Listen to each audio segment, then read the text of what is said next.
আগামীকালকে মাহাদির ইসলামের হুকুম এসেছে দাজ্জালের বিরুদ্ধে ফাইট করতে হবে, কিয়ামত সংগঠিত হয়ে যাচ্ছে, সময় কম, চলেন। সর্বপ্রথম আপনার পরিবার আটকাবে। আওয়াজ দেয় না, আওয়াজ দেয়। আল হক কুমরুন, হক কথা একটু তিতা, এটাই সত্য। আপনার পরিবার আটকাবে, স্ত্রী সন্তান আটকাবে, মা বাবা আটকাবে আপনাকে। তোমরা শহীদ হয়ে গেলে আমাদের কি হবে? অথচ ইতিহাস এটা নয়। মা বোনেরা আগে শুনে রাখুন, ঘরে গিয়ে তেনাদেরকে বলবেন, আমার দয়াল নবী যখন ইসলাম প্রচার করছিলেন তখন সর্বপ্রথম একজন খাতুন নবীজির সামনে এসে বলেছেন, যখন কাফেরা কষ্ট দিচ্ছিল, আমার নবীকে আঘাত প্রাপ্ত করছেন, বেজ্জতি করার চেষ্টা করছেন, সুম্মা মাআযাল্লাহ, এই যার জমিনের মধ্যে একজন খাতুন বলছে, আমার নবীর বিরুদ্ধে কথা বলার আগে, আঘাত দেওয়ার আগে আমি খাদিজাতুল কুবরাকে আঘাত দিতে হবে আগে। সুবহানাল্লাহ কয় না? সুবহানাল্লাহ বলে। তো মা বোনদের ভূমিকা আছে কি নাই? আছে। শিখান না তো, খালি তো রান্না বান্নায় ঘোরা ফেরা এটাই শিখাতে হবে, বুঝাতে হবে। বুঝলে আবু বকর, না বুঝলে আবু জাহের। উম্মত আপনি দয়াল নবীর নামে পরিচিত, আওয়াজ দেয় না। উম্মত হলো নবীজির নামে পরিচিত। আল্লাহ তো দেখেনি নেই, এই আল্লাহর জমিনে, সাত আসমান সাত জমিনের মধ্যে এই দুনিয়াতে কেউ কি আল্লাহকে দেখেছে? আওয়াজ দেয় না, দেখেছে? আদম সাফিউল্লাহ থেকে আজ পর্যন্ত কেউ কি দেখেছেন? একজন ছাড়া, ঠিক কিনা? আও আদনা কাবা কাউসার, একজন দেখেছেন, তিনি তো আপনার আমার নবী। সুবহানাল্লাহ। নবী শান যত বুঝবেন তত আপনার ঈমান তাজা হবে, আপনি উম্মত হিসাবে নবীজির সাথে প্রেম হবে। দুনিয়ার মানুষ যাদেরকে ভালোবাসেন তাদেরকে পয়সা দিয়ে ভালোবাসতে হয়, গিফট দিয়ে, তোহফা দিয়ে ভালোবাসতে হয়, কিন্তু যাকে আমার খুদ আল্লাহ ভালোবাসেন, সুবহানাল্লাহ বলেন না, যাকে খুদ আল্লাহ ভালোবাসেন তেনাকে আমাদেরকে ভালোবাসার সুযোগ করে দিয়েছেন। ফাত্তাবিউনি ইউহিব্বুকুমুল্লাহ, আল্লাহ বলতেছেন, কুল ইন কুনতুম তুহিব্বুনাল্লাহ, ওগো হাবিব বলে দিন, যদি বান্দা আমি আল্লাহকে ভালোবাসতে চাই। 1450 বছর আগে যিনি সব সুন্দরের মালিক, আল্লাহু জামিল ইউহিব্বুল জামাল, যিনি সমস্ত সুন্দরের মালিক, সে রব্বি কারীম বলতেছে, ওগো হাবিব বলেন, যদি বান্দা আমি আল্লাহকে ভালোবাসতে চাই। অফার করছেন, অফার প্রপোজ করছেন আপনাকে। ফাত্তাবিউনি, নবী গো আপনাকে অনুসরণ করতে হবে, আপনাকে অনুকরণ করতে হবে। আপনার 63 বছরের জিন্দিকে ফলো করে আপনি নবীর শানে ফানা হতে হবে, ভালোবেসে আপনার শানে যে ফানা হতে পারবে, ইউহিব্বুকুমুল্লাহ, সেই বান্দা আমি আল্লাহকে কি ভালোবাসবে? আমি আল্লাহ হয়ে, প্রভু হয়ে, খালিক ও মালিক হয়ে তাকে ভালোবেসে বান্দা থেকে বন্ধু বানিয়ে নিব। সুবহানাল্লাহ। ঘোষণা কার? আওয়াজ দেন, ঘোষণা কার? এক হাদিসের মধ্যে এরকম এসেছে, আল্লামা জামি আলাইহির রাহমাত তিনি বর্ণনা করছেন, হাসরের ময়দানে আল্লাহ যখন কোন গুনাহগার বান্দাকে ফয়সালা জানিয়ে দিবে, যাও নিক্ষেপ করো ফি নারে জাহান্নামা খালিদিনা, চিরস্থায়ী জাহান্নামে যখন টেনে হেসে ফেরেশতারা নিয়ে যাবে গুনাহর কারণে, গুনাহর কারণে। আমার কথা বলছি, আপনারা মাশাআল্লাহ ভালো আছেন। আমার মতো নালায়েক গুনাহগারকে যখন টেনে হেসে নিয়ে যাবে তখন চোখের পানি ছেড়ে কাঁদবো। মা বাবা আত্মীয়স্বজন ওদিন কেউ কাজে আসবে না। হাদিসে এসেছে, ইমাম জামি বলতেছেন, আল্লামা জামি, যে ওই দিন আদম আলাইহিস সালাম, আদি পিতা, তিনি ডাক দিয়ে আমার নবীকে বলবেন, ওগো হাবিব, ওগো নবী, কামলিওয়ালা নবী, আপনার উম্মতকে জাহান্নামের দিকে নিয়ে যাচ্ছে, কিছু একটা করেন। দৌড়ায় গিয়ে আমার নবী বলবে, থামো, কি জন্য নিয়ে যাচ্ছ? বলে ফেরেশতারা বলবে, ইয়া রাসূলুল্লাহ, হিসাব নিকাশ হয়ে গেছে, আমলনামা কম পেয়ে গিয়েছে।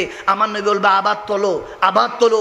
যখন তোলা হবে দেখা যাবে যে হ্যাঁ আমলনামা কম।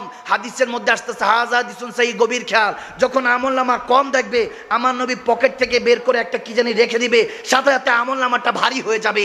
যখন ফেরেশতা বলতেছে, আল্লাহ কি করব? আল্লাহ বলেন, হ্যাঁ, সারা দুনিয়া চাহতা है রেজাই ইলাহি और खुद खुदा चाहता है রেজাই মোহাম্মদ। আরে মুস্তাফা যেটা চায় আমি আল্লাহ সেটা চাই। কি চাইতেছে বল? তখন হাবিবে দো জাহান বলবে, আল্লাহ আনা রাহমাতুল লিল আলামিন ওয়া আনতা রাব্বুল আলামিন, আমি হলাম রাহমাতুল লিল আলামিন, আপনি তো রাব্বুল আলামিন। ওয়াদা ছিল মেরাজে দুইজন মিলে উম্মতকে পার করব, আজকে বকশিশ করেন। তখন উম্মত বলবে, আমার তো কোনো আমলনামা নাই, কিভাবে হবে, কিভাবে হবে? নবীজি মুচকে হাসি দিয়ে বলবে, একবার যে দুরূদ শরীফ পড়েছিলি, আমি নবীর নামে রিসালাতের ধ্বনি দিয়েছিলি, সুবহানাল্লাহ বলেছিলি, ইয়া রাসূলুল্লাহ বলেছিলি, আজকে ওই আমল তোর কাজে এসে গেছে, যা যা দেরি করিস না, তুই জান্নাতে চলে যা। সুবহানাল্লাহ।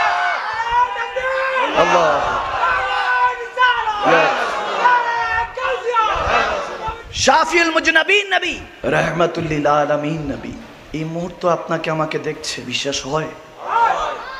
এই আকীদা নিয়ে চলুন। बस मैं हर दम ये भूल करता रहा, धूल मेरे चेहरे पे थी, मैं आयना साफ करता रहा। আমি সব সময় ভুলটাই করি, ধুলাবালি আমার চেহারায়, আমি আয়না পরিষ্কার করায় ব্যস্ত ছিলাম। ঠিক না? চেহারা ধুলাবালি আমার, কলবের মধ্যে অপরিষ্কার আমার। হাজার মানুষ আমাকে নিয়ে সমালোচনা করুক, আমি একজন আশিকের রাসূলের দোয়া চাই বাস, যে মালিক আমার খেদমতে যদি, আমি গোলামের যদি তোমার দয়াল নবীর আদনা গোলামের কোনো খেদমত যদি পছন্দ হয়, কোনো খেদমত, বাস ওই একটা খেদমতের জন্য একজন আশিকের রাসূলের দোয়া চাই। কোনো খাস বান্দারও নাই, একজন আশিকের রাসূল। কারণ আশিকের রাসূল সর্বপ্রথম আমার আল্লাহ। সুবহানাল্লাহ বলে না? এই মারেফত সবাই বুঝে না। ওয়াকুনু মা সাদিকিন, ওলি আল্লাহদের সঙ্গ জ্ঞাপন করুন। সৎসঙ্গ স্বর্গবাস, অসৎসঙ্গ সর্বনাশ। এগুলো বোঝার চেষ্টা করতে হবে। আমার সুন্নিরা তো একটু হালে চলে যায়, কিছু মনে করবেন, আমি ঠান্ডাভাবে কথা বলতে চাই। মাঝে মাঝে বলে হুজুর এত চিৎকার দিচ্ছেন কেন? বললাম চিৎকার না রে বাবা, এটা ইশক মোহাব্বত। মিলদে বিরোধে তে বিছেড়ে বিরোধে, রোদে দূরে দে রাহা। যারা দেখেছে তারাও কাঁদে, যারা দেখে নাই তারাও কাঁদে।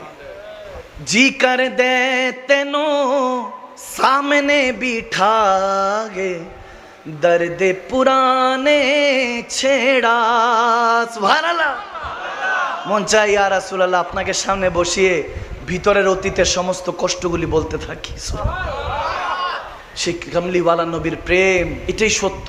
আমার আল্লাহ রাসূলের প্রেম ছাড়া বাকি সব মিথ্যা, ধোঁকাবাজ। আল্লাহ বলেন কোথায় যাস, কার কাছে যাস, সব ফ্রড। তোকে ধোঁকা দিয়ে বোকা বানাবার জন্য বসে আছে। ওয়াহুয়া মাকুম আইনামা কুনতুম, আমি আছি তোর জন্য। ঠিক না? আমার আল্লাহ রাসূলের মোহাব্বত ছাড়া সব ধোঁকাবাজ। এক ছোট্ট শিশুর কথা মনে পড়লো, হযরতে তালহা বিন বারা রাদিয়াল্লাহু তাআলা। হায় হায়, ছোট্ট শিশু আমার নবীর প্রেমে পড়ে গেছে। সুবহানাল্লাহ। আর জোরে বলেন না সুবহানাল্লাহ। নবী যেদিকে সেও দৌড় দেয়। 14-15 বছরে, কেউ কেউ বলেন 18 বছরের যুবক, কেউ কেউ বলেন 14-15 বছরের ছোট্ট বাচ্চা। নবী যেদিকে সেও সেদিকে যায়, এত ভালোবাসে। নবীজি মাঝে মাঝে সাহাবাদের সাথে বলে, দেখেছো আমার তালহা আমাকে কত ভালোবাসে।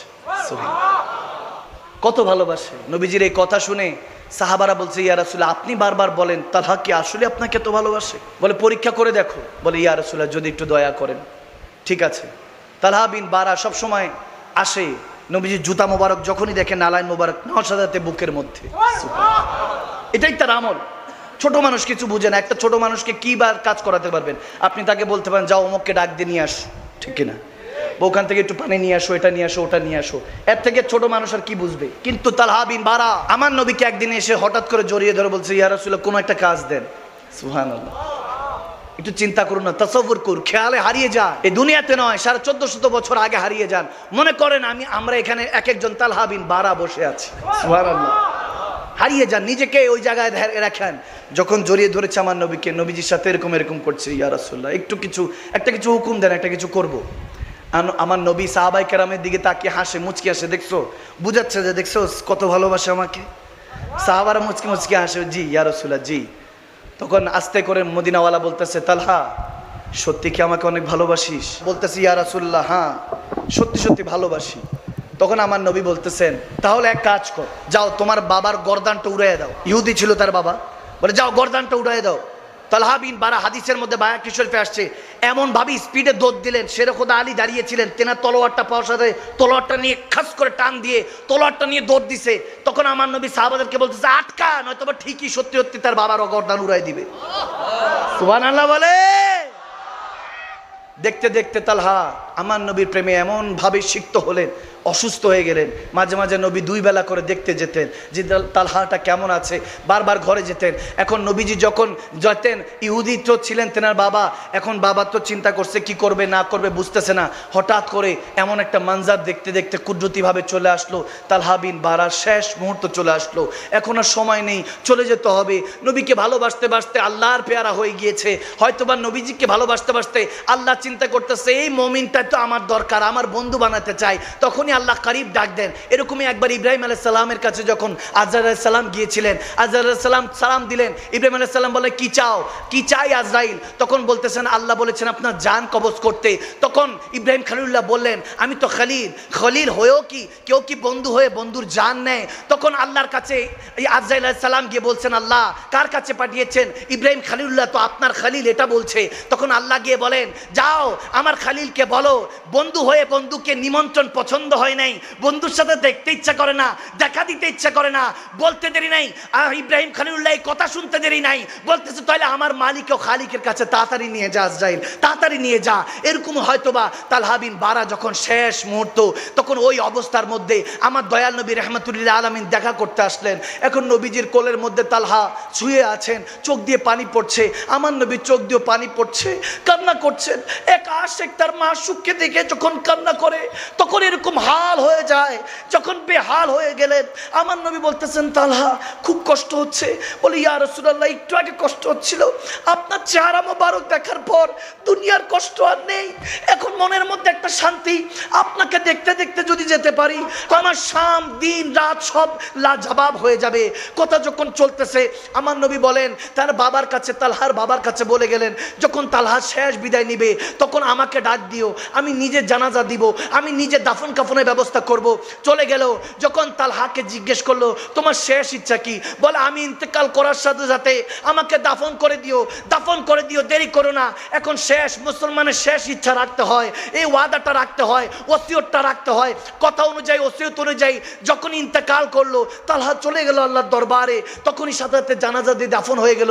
সকালবেলা যখন আমার কামলিওয়ালা নবী দেখতে আসলেন বললেন তালহাকে বলেছিলাম না যখন ইন্তেকাল করবে আমাকে ডাক দিবি, কেন ডাকস নাই? তখন তার বাবা বলতেছে ইয়া রাসূলুল্লাহ আমিও কালমা পড়তে চাই, মুসলমান হতে চাই। আমি তালহার ওই প্রেম দেখেছি, বলতেছিল আমাকে যে মুসলমানের ওসিয়ত রাখতে হয়, ওসিয়ত রেখেছি। তালহা তাড়াতাড়ি দাফন দিতে বলেছে যে দেরি করিস না, তাড়াতাড়ি দাফন করে দিও আমাকে, বেশিক্ষণ দুনিয়াতে রেখো না।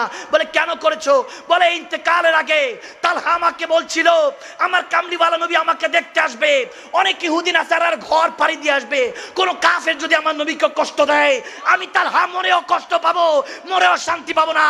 আমার নবী আসার আগেই আমাকে দাফন দিয়ে দিস, আমার বিশ্বাস কবরে যেতে দেরি হবে না, নবীকে দেখতে দেরি হবে না। আরে সেই সাহাবার ঈমান ছিল, উপরেও মুস্তাফা নিচেও মুস্তাফা, ইধার भी तुम उधर भी तुम, रहने दो राज खुल गया, बंदे भी तुम रसूल भी तुम, তুমি মওলার বন্ধু, তুমি হাবিবে দো জাহান। যারা ওই দিন হয়তোবা তালহা বলতেছিল নবী না হয়ে এই দুনিয়ায় না হয়েছি ফেরেশতা খোদা, হয়েছি গো নবী উম্মত আপনার, তার তরে শুকর হাজার বার সুবহানাল্লাহ।